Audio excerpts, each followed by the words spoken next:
Sciatica pain, அதாவதுங்க இடுப்பிலிருந்து ஒரு string இழுத்து பிடிச்சா ஒரு வலி, இழுத்து பிடிச்ச மாதிரி ஒரு வலி, நரம்பு வலின்னு சொல்லுவாங்க பெரியவங்கெல்லாம்.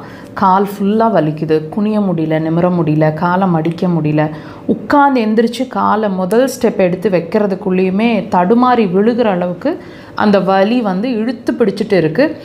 சிலர் என்ன சொல்லுவாங்க, வலி ரொம்ப கடுமையாக இருக்குது, அதனால் நான் சேர்ந்தாப்பில் ஒரு 5 நிமிஷம் கூட உட்கார முடியல, நின்றுக்கிட்டே இருக்கேன், அவ்வளோ பெயின்ஃபுல்லாக இருக்குது அப்படின்னு ஃபீல் பண்ணுவீங்க. அதாவதுங்க இடுப்பிலிருந்து ஒரு சைடு வேஸில் ஒரு இழுத்து பிடிச்ச மாதிரி ஒரு வலி அப்படி ரேடியேட் ஆகும், உங்களோட காலோட சைடில் எல்லாம் ரேடியேட் ஆகும். அந்த வலியில் நீங்கள் சஃபர் ஆகிட்ருக்கீங்க அப்படின்னு சொன்னால் இந்த ஷார்ட்ஸ் நீங்கள் பார்த்து முடிக்கிறதுக்குள்ளேயுமே உங்கள் வலியில் ஒரு ரிலீஃப் பார்க்கலாமா, எக்ஸ்பீரியன்ஸ் பண்ணுவோமா? லொக்கேஷன் பாருங்கள்.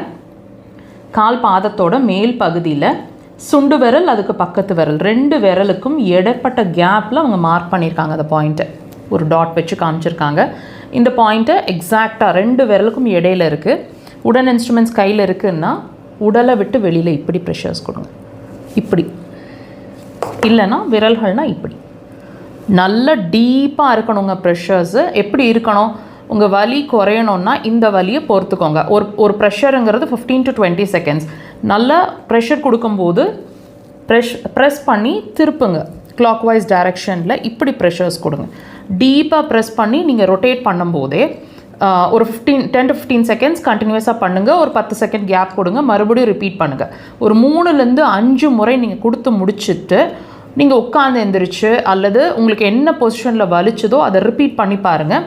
அந்த பெயினோட இன்டென்சிட்டி டக்குன்னு ஒரு ரிலீஃப் கொடுக்கும் உங்களுக்கு அந்த ப்ரெஷர்னால்.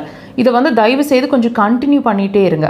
இந்த பெயின் இருக்கிறவங்களுக்கு இந்த பெயின் வர்றதுக்கு ரீசன் அப்படிங்கிறது உங்கள் பித்தப்பை சம்மந்தமான பிரச்சனை இருக்குது, தூக்கமும் சரியில்லாமல் இருக்கும், உங்களுக்கு டைஜஷன் ரிலேட்டட் இஷ்யூஸ் இருக்கும், கோவம் நிறையா வரும். இது எல்லாமே இந்த வலியோட சம்மந்தப்பட்ட விஷயம். ஸோ உங்கள் பித்தப்பையை நம்ம ட்ரீட் பண்ணவே உங்களோட பிரச்சனைகள் சால்வ் ஆகிட்டே வரும். இப்போது இந்த பெயினோட ரிலீஃப் பாயிண்ட்டை நாங்கள் சொல்லி கொடுத்துருக்கோம். இதை நீங்கள் கொடுக்கும்போதே நான் சொன்ன மற்ற இஷ்யூஸ்லேருந்தும் உங்கள் தூக்கம் வரும், டைஜஷன் இஷ்யூஸ் மாறும், கோவம் படிப்படியாக மாறிட்டு வரதை ஃபீல் பண்ணுவீங்க. கண்டினியூஸாக 3 days எப்போ டைம் கிடைக்குதோ ப்ரெஷர் கொடுத்துட்டே வாங்க.